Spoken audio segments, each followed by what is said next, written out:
Don't forget to subscribe to the channel and hit the like button before we get started.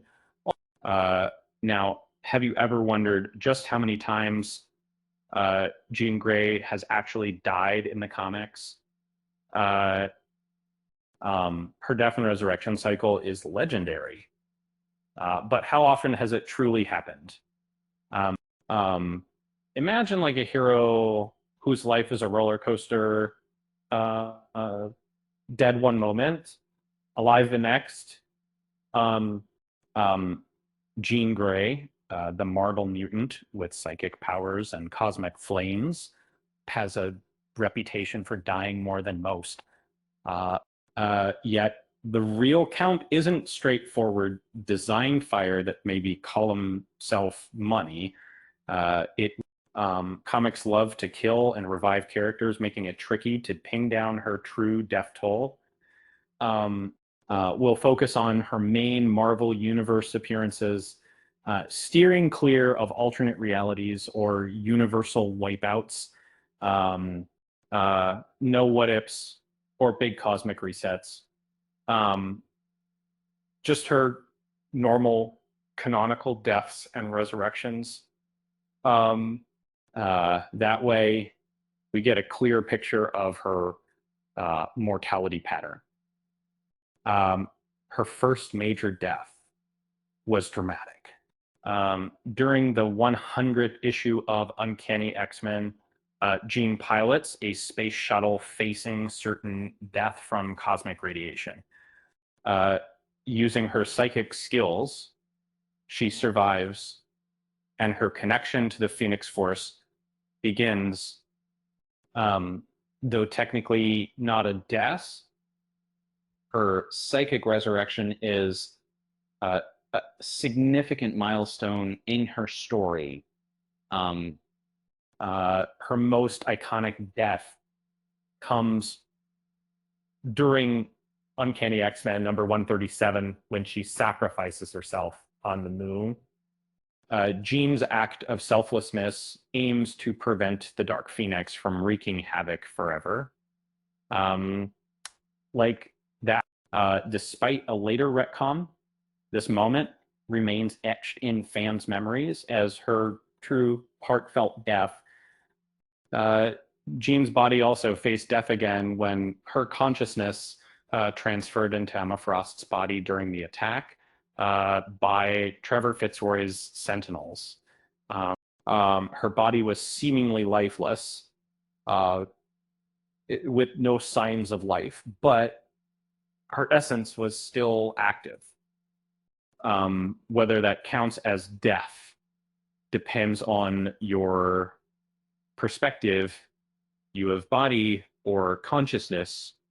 Um, because so in New X-Men number 150, Magneto, disguised as Zorn, delivers what is undeniably her final blow.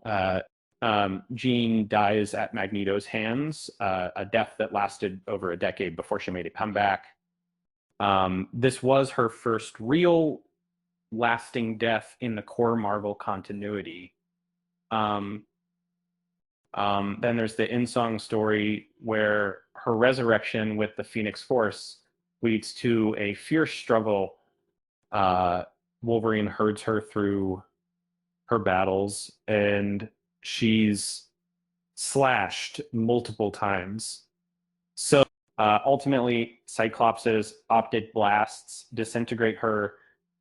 Another death that may be counted, given the emotional stakes involved.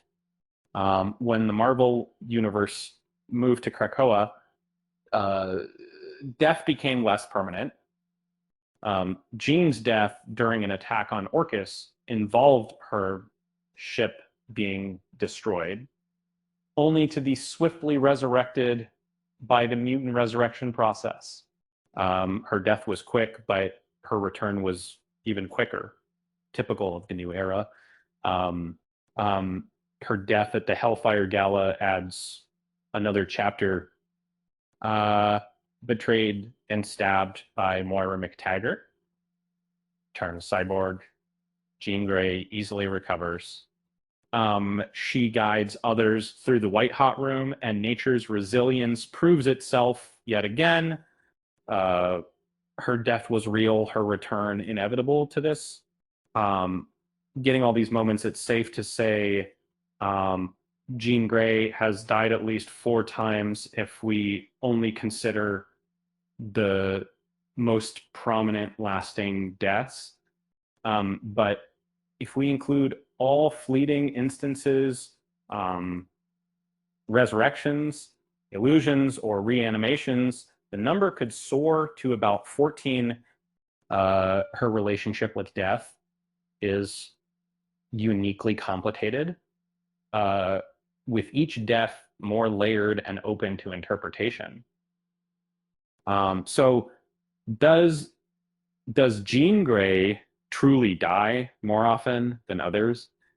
Uh, it's a tough call, but her story proves she's no stranger to the brink of death. A true phoenix rising from the ashes time after time. And hey, if she ever needs a break, she might want to consider a vacation, maybe somewhere without cosmic threats. Uh, Thanks for tuning in. And remember to subscribe and hit that like button, click someone. Um, with that said, thanks for watching. And until next time. Yeah. Okay.